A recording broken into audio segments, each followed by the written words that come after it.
देखिए कुंभ राशि वालों, बृहस्पति का परिवर्तन आपकी राशि के अनुसार से इस वक्त बहुत विशेष तौर पर हुआ था और हमने आपको कहा था वारे न्यारे करने के योग बनने हैं, लाभ के योग बनने हैं, धन लाभ के योग बनने हैं, सम्मान के योग बनने वाले, ये सब बनेंगे, बिल्कुल चिंता ना करें। लेकिन विचित्र स्थिति ये है कि ग्रह परिवर्तन की तरफ गया और परिवर्तन के बाद एकदम प्रभावहीन हो गया। प्रभावहीन, जी हाँ, ग्रह अस्त हो जाता है तो प्रभावहीन हो जाता है। ऐसा हुआ क्या विशेष तौर पर हमने आपको पहले भी वीडियो में बताया था कि बृहस्पति का परिवर्तन 1 वर्ष के लिए हुआ है और 1 वर्ष में विशेष तौर पे ग्रह का परिवर्तन का योग है। 1 वर्ष में एक बार बृहस्पति अस्त भी होता है क्योंकि सूर्य के सन्निकट आ जाता है। जो भी ग्रह सूर्य के सन्निकट आएगा, 12 अंश के आसपास बनेगा, तो वो ग्रह दिखना बंद हो जाएगा, आकाश मंडल में लोप हो जाता है। ऐसा समझ लीजिए कि रात को कोई आप जब गाड़ी चला रहे हो तो पीछे सामने से कोई बड़ा वाहन आ रहा हो, उसकी एक लाइट जल रही हो तो पीछे से आपको दिखाई नहीं देगा कि वाहन है कौन सा, अंदाज़ा लगा पाते हैं आप। दिन में तो प्रकाश में दिखाई दे रहा होता है, ये लाइट भी जला रहेगा तो नहीं दिखाई, पता चलेगा, कुछ उसका प्रभाव नहीं होगा, पता चल जाएगा पीछे से कौन सा वाहन है।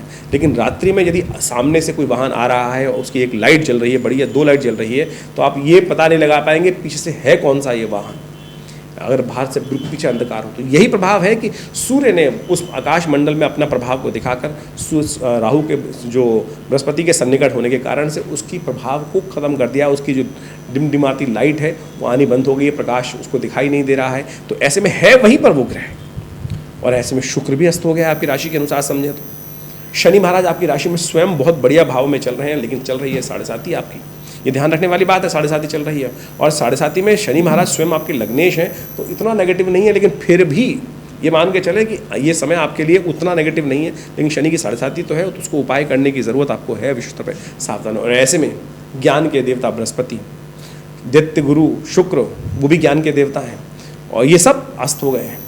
मंगल जो है वो राहु के साथ ग्रहण में चल रहे हैं, तो ऐसे में स्थिति समझनी पड़ेगी। आपके धन भाव में जो स्थितियां हैं, कई प्रकार से स्थिति, त्रिग्रही योग बन रहा है ऐसे में, तो ये सब स्थिति आपकी राशि के अनुसार से बड़ी महत्वपूर्ण है समझना। देखिए वैसे ही बृहस्पति का परिवर्तन जो है कई मामलों में अच्छा है, लेकिन कई मामलों में दिक्कत भी, बंधन भी देता है। ये सब हमने को आपको बताया और 2 जून को पुनः समझाएंगे। लेकिन तब तक आप कुछ खास उपाय करने का प्रयास कीजिए, जिससे ये बृहस्पति का नेगेटिव प्रभाव जो पूरी तरह से आपके लिए सुंदर तरीके से लाभ के योग बनाता दिखाई दे रहा था, तो आप कैसे ठीक कर सकते। देखिए सकल पदार्थ ये समझना चाहिए। आप किसी डॉक्टर के पास जाएँ और बोले ये समस्या आ गई है, तो क्या करता है वो, ताकत कम हो गई है भैया, वीकनेस आ गई है, तो क्या करता है वही डायग्नोज, आपकी बीमारी को डायग्नोज करने के बाद उसका उपाय आपको बता देते हैं रेमेडियल एस्पेक्ट में, ये मल्टीविटामिन खा लीजिए, ये गोली खा लीजिए, इससे आपको ठीक होने का रास्ता मिल जाएगा।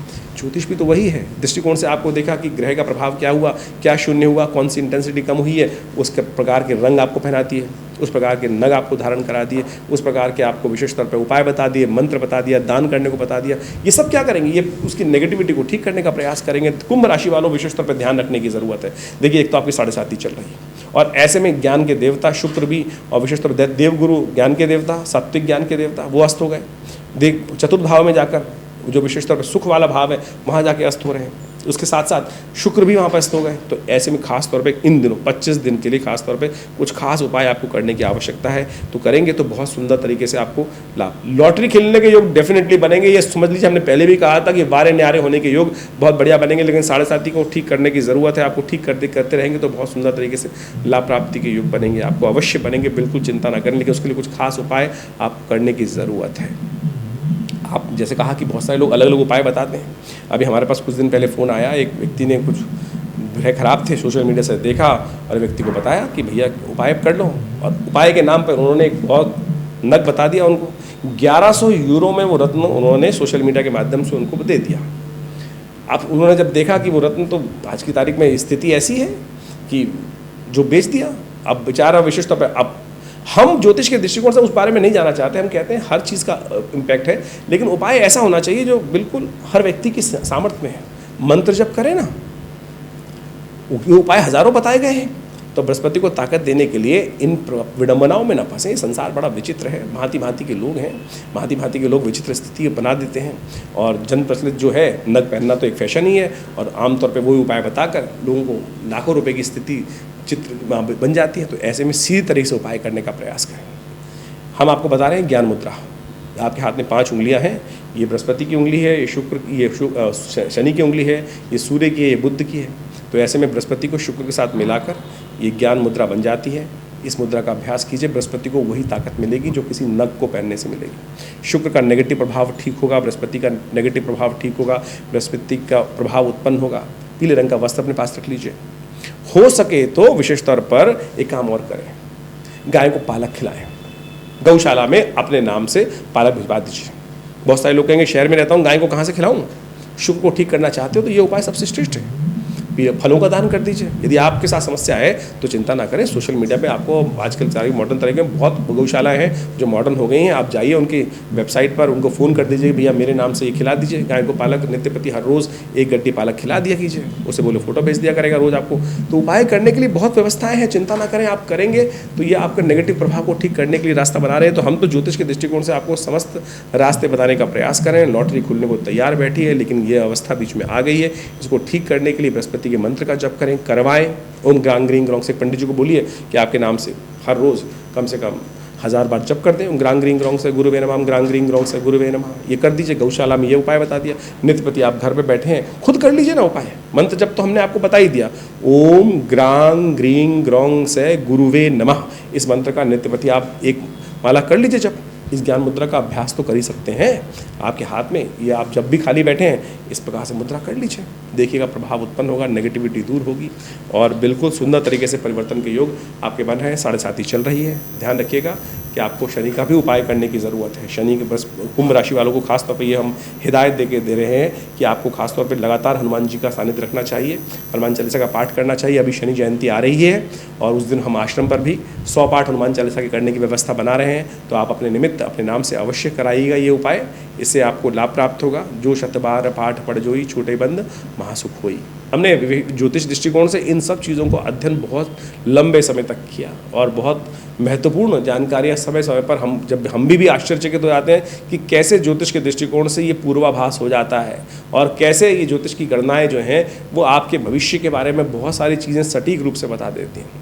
एक व्यक्ति, मुझे याद है, मैं बहुत छोटा था, पिताजी के साथ ज्योतिष का अध्ययन करने का अवसर मिलता था। हमारे पास एक बहुत मूर्धन्य देश के व्यक्ति, बड़े व्यक्ति, जो किसी बहुत बड़े उपराष्ट्रपति के भारत के उपराष्ट्रपति के पीए थे, वो जन्मपत्री दिखाने आए पिताजी के पास और बड़े परेशान थे उन दिनों बड़े परेशान थे। जन्मपत्री जब दिखाई उन्होंने तो कहा, जब जन्मपत्री देखी तो उन्होंने सीधा प्रश्न किया कि मेरी उम्र कितनी है आचार्य जी, ये बताएं। तो पिताजी ने जन्मपत्री देखी, मैं वहीं बैठा हुआ था, मैं बहुत छोटा था, ज्योतिष सीखता था, याद अभी भी है, वैसी घटनाक्रम थी। और जब जन्मपत्री देखी उनकी तो उनकी जन्मपत्री में एक विशेष प्रकार का योग था। उन्होंने कहा कि मुझे ज्योतिषी ने बताया है कि मेरी मृत्यु इस दिन होती दिखाई दे रही है, मैं बड़ा परेशान हूँ, क्या जीवन का अंतिम समय आ गया है। पिताजी ने भी जन्मपत्री देखी और जन्मपत्री मुझे भी समझाया उस विषय को। तो जब हमने जन्मपत्री देखी तो उसके अंदर एक ग्रह जिसके कारण से वो मृत्यु का योग बन रहा था, वो विशेष तौर पे अवस्था, किस अवस्था में था वो हमने देखा नहीं। जैसे अभी हम बृहस्पति के बारे में बता रहे हैं कि उदित अवस्था में है, अस्त अवस्था में है, और या विशेष तौर पर सुप्तादि अवस्था में, जागृत अवस्था में, वृद्धादि अवस्था में। तो वो जो ग्रह था विशेष तौर पर उनका स्वप्न अवस्था में था।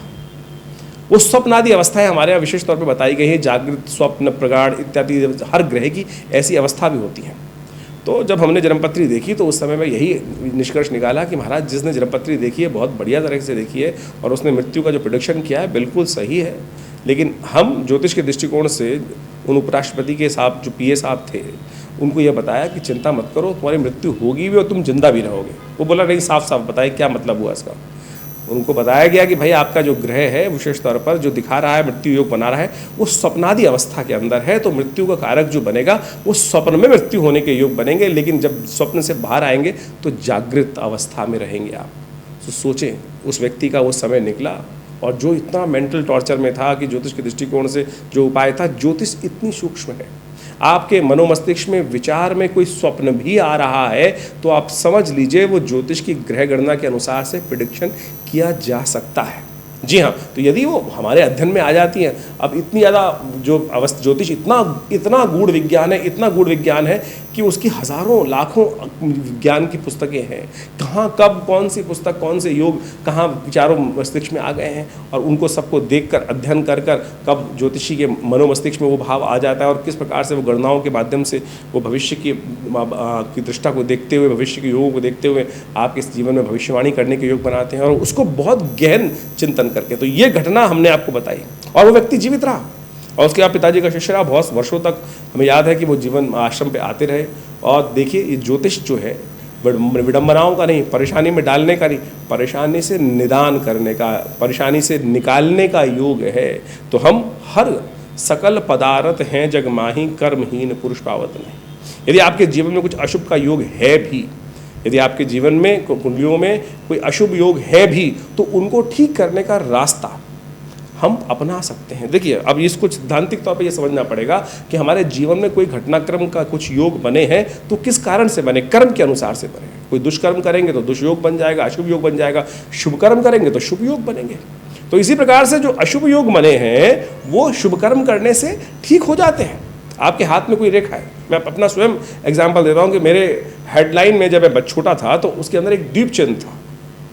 अब जब पिताजी ने जब ज्योतिष सिखा रहे थे तो कहा कि द्वीप चिन्ह यदि किसी भी लाइन में आ जाए तो अच्छा नहीं होता। अब हमने कहा भाई कैसे ठीक करें इसको, अब ये तो है। तो पिताजी ने कहा नित्यपति ध्यान किया करो, नित्यपति ध्यान किया करो। हमारे पिता आचार्य श्री केशव देव जी महाराज ने ये बताया कि वहाँ पे नित्यपति ध्यान करो, ये लाइन हट जाएगी, ये लाइन हट जाएगी, विचार नित्यपति। और आप सत्य माने, वो लाइन, वो द्वीप चिन्ह, आइलैंड का चिन्ह जो हेडलाइन के अंदर था वो हट गया, गायब हो गया, कोई सर्जरी कराने की ज़रूरत नहीं पड़ी। तो ज्योतिष एक प्रत्यक्ष चीज़ है, प्रत्यक्ष विज्ञान है, और वैज्ञानिक दृष्टिकोण से इन सब सिद्धांतों को समझा जा सकता है। हमने दिल्ली में विवेकानंद योगाश्रम में इन सब कार्यों को सुंदर तरीके से करके देखा है, और समय समय पर हम विभिन्न उत्सवों के माध्यम से हम उन सब कार्यों को करते भी हैं जो हमारे ज्योतिष विज्ञान के दृष्टिकोण से, पंचांग के दृष्टिकोण से हमको समझना पड़ेगा। ज्योतिष एक आध्यात्मिक विषय है, और आध्यात्मिक ऋषि मुनियों ने जब इसका सृजन किया तो उसका निदान, कारण जानना, और कारण किस प्रकार से, और उस समस्याओं का जो कारण जानने के बाद समस्या आई तो उसका निदान किस प्रकार से होगा, उसके समस्त रास्ते हमारे जन्मपत्री जो ज्योतिष विज्ञान के अंतर्गत बताए गए हैं। एक गणित विज्ञान है और एक निराकरण विज्ञान है, जिसके अंदर निदान के समस्त उपाय बताए गए हैं। मंत्र विज्ञान, दान विज्ञान, मंत्र विज्ञान के अनुसार से पुराण इत्यादि में जितने दान की पद्धति बताई गई है, जितने मंत्र जप की पद्धति बताई गई, यज्ञ इत्यादि की पद्धति बताई गई है, वो सारे के सारे निदान की पद्धति के रूप में बनाए गए हैं। और हमारा विषय जो हम इस चैनल के माध्यम से, अपने आश्रम के माध्यम से आप सबके समक्ष रखते हैं, वो पौराणिक मत को रखने का प्रयास करते हैं। आज की तारीख में ज्योतिष विज्ञान के अंतर्गत यदि हम समझें, बहुत सारे टोटकों पर बहुत ज़्यादा ध्यान दिया जा रहा है कि कुछ भी ऐसे ऐसे टोटके बताने का प्रयास करते हैं। लोग ज्योतिष के संबंध में विडंबना उत्पन्न करने का प्रयास करते हैं, ये कर दो, ऐसा कर दो, वैसा कर दो। ऐसा नहीं, ज्योतिष विज्ञान के अनुसार से प्रत्यक्ष कैसे कैसे ठीक ठीक रूप से, यदि आप यजुर्वेद संहिता को उठा के देखें, यजुर्वेद को भी उठा के देख लीजिए, तो उसमें उसके अंदर सहस्त्रों उपाय यज्ञ के द्वारा चीज़ों को ठीक करने की, मनोकामनाओं को पूर्ति करने के लिए सहस्त्रों लाखों मंत्र बताए गए हैं, लाखों पद्धतियां बताई गई हैं उन सब को। और ज्योतिष में विज्ञान के अंदर जो पंचांग आप देखते हैं, पंचांग के बारे में हमने कुछ देर पहले भी बात की थी, उसके अंदर विभिन्न समय पर विभिन्न उत्सव आते हैं। वो विभिन्न उत्सव जो है वो विशेष तौर पे आप समझें, वो एक मुहूर्त है कि जिस समय में यदि आप उस कार्य को कर लोगे तो आपके द्वारा किया गया पुण्य कई गुना अधिक हो जाएगा, और जब पुण्य अधिक हो जाएंगे तो समस्या का निदान का मार्ग मिल जाएगा। तो जैसे सोमवती अमावस्या आ रही है, प्रदोष के योग आ रहे हैं, होली, दीपावली, ये सब जो अक्षय तृतीया इत्यादि, ये सब जो मुहूर्त आते हैं ये विशेष तौर पर बड़ा महत्व रखते हैं। और आध्यात्मिक दृष्टिकोण से देखें तो पुराणों के अंदर, विभिन्न शास्त्रों के अंदर इन सब उत्सवों के माध्यम से विभिन्न कर्म करने के रास्ते बताए गए, कर्मकांड के सिद्धांत के अनुसार से बताए गए हैं। उन कर्मों को कर कर आप सुंदर तरीके से, हम अपने विभिन्न कार्यक्रमों में विभिन्न आपकी बातें रखते हैं, विभिन्न कथाएं रखते हैं इस बारे में कि ज्योतिष के दृष्टिकोण से कैसे, कौन सी हर चीज़ की उत्पत्ति कहाँ से हुई है ज्योतिष के अंदर, उन सब सिद्धांतों को बहुत सुंदर रूप से समझाने का प्रयास किया गया है। तो आप समझें ज्योतिष किस प्रकार का विज्ञान है। और हमने विवेकानंद योगाश्रम के माध्यम से इन सब कार्यों को सुंदर तरीके से आश्रम पर करने का जो व्यवस्था बनाई, हमारे पिताश्री आचार्य केशव देव जी महाराज ने पिछले करीब 50 सालों से ये सुंदर आश्रम कार्य कर रहा है। दिल्ली में विवेकानंद योगाश्रम लक्ष्मीनगर जमुना पार्क में स्थित है। यहाँ नित्यपति 8 घंटे यज्ञ होता है। माँ भगवती का, दुर्गा का बहुत सुंदर चमत्कारी शिव विग्रह जो मुल्तान से यहाँ पधारा, वो आज भी यहाँ विराजमान है। उनके सानिध्य में आज भी विवेकानंद योगाश्रम में नित्यपति 8 घंटे यज्ञ करने की व्यवस्था चल रही है। गौशाला की सुंदर सेवा, गाय की सुंदर सेवा करने की व्यवस्था है। अस्पताल है जो विवेक योग प्राकृतिक चिकित्सा एवं आयुर्वेद के दृष्टिकोण से हज़ारों लोगों की सेवा कर रहा है। भारत सरकार के पैनल पर है, दिल्ली गवर्नमेंट के पैनल पर है और बहुत सारे सहस्त्रों लोग यहाँ आकर अपना उपचार कराते हैं योग प्राकृतिक चिकित्सा के संबंध में। मुद्राओं के संबंध में तो अद्भुत कार्य हमने करके दिखाया, विभिन्न प्रकार की मुद्राओं का। आज हमने आपको विशेष तौर पर एक मुद्रा बताई कि बृहस्पति ठीक नहीं चल रहा है तो उसके दोषों को ठीक करने के लिए ज्ञान मुद्रा। वैसे तो ये मन को शांत करने वाली है। भगवान बुद्ध इसी पोज में ज्ञान मुद्रा में बहुत सारे अपने सहस्त्र फोटो के अंदर, मूर्तियों के अंदर आपको दिखाई दे जाएंगे। भगवान कृष्ण ने भी गीता का उपदेश इसी मुद्रा में दिया। कहा जाता है प्रपन्न पारी जाता है तोत्र वेत्रे पाणय ज्ञान मुद्राए कृष्णाय गीतामृत दुहे नमः। तो ये ज्ञान मुद्रा अद्भुत है। तो आपका जो बृहस्पति अशुभ फल दे रहा है इन दिनों, आप उसके लिए ये ज्ञान मुद्रा करें, बृहस्पति के मंत्र का जप करें, ओम ग्रांग ग्रीं ग्रौंग से गुरुवे नमः। देखिएगा लाभ प्राप्त होगा। और साथ साथ इन ग्रहों का प्रभाव आपकी राशि के अनुसार से जो हो रहा है वो तो हमने आपको बताया ही। इसके बाद भी आपको बहुत गहन चिंतन करने की ज़रूरत है। आपकी मूल सबके लिए खराब नहीं है। अब जैसे एक राशि के बारे में बताया कि खराब है, अच्छा है, तो हो सकता है उस आपकी दशा अंतर्दशाएं बहुत सुंदर चल रही हों, या हो सकता है ग्रह शुभ प्रभाव कर रहा है तो ग्रह अंतर्दशाएं जो है अशुभ चल रही हो तो वो प्रभाव निष्क्रिय हो जाएगा, उल्टा हो जाएगा। तो उस सब संबंध में आपको अच्छा ये है कि अपनी जन्मपत्री को पूरी तरह से विचार विमर्श समय समय पर कराते रहें। उन सब समय का आपको आभास होता रहेगा। लेकिन बहुत सारे लोग ज्योतिष विज्ञान के माध्यम से इस बात से डर जाते हैं कि तो मेरे अब बहुत सारे देखे हैं कि ऐसे लोग आज ज्योतिष के दृष्टिकोण से 4-4 दिन पढ़कर ज्योतिष विज्ञान के आचार्य बन जाते हैं और विशेष तौर पर ऐसे ऐसे उपाय, ऐसे ऐसे लोगों को लूटने का तरीका बनाते हैं। ज्योतिष पैसे कमाने का तरीका नहीं है। हमारा ये उद्देश्य ज्योतिष की वास्तविक स्वरूपों को आपके समक्ष रखने का है। और बहुत सारे लोग इन भ्रांतियों में फंस जाते हैं कि ज्योतिष के दृष्टिकोण से अनेक उपाय बता दिए जाएंगे। हमने इस कार्यक्रम के माध्यम से आपके समक्ष बहुत सरलता से, बहुत सीधी तरीके से, बिना किसी लाग लपेट के, बिना किसी को पैसे खर्च किए हुए, कोई नग ना बताकर, कोई बहुत बड़ा उल्टा सीधा प्रयोग ना बताकर, बहुत सारी किसी विडंबना से, सब समस्त विडंबनाओं से हटके सीधे साधे तरीके से ज्योतिष के विज्ञान को आपके समक्ष रखने का प्रयास किया है। आशा करते हैं आप समझेंगे और लाभ लेंगे।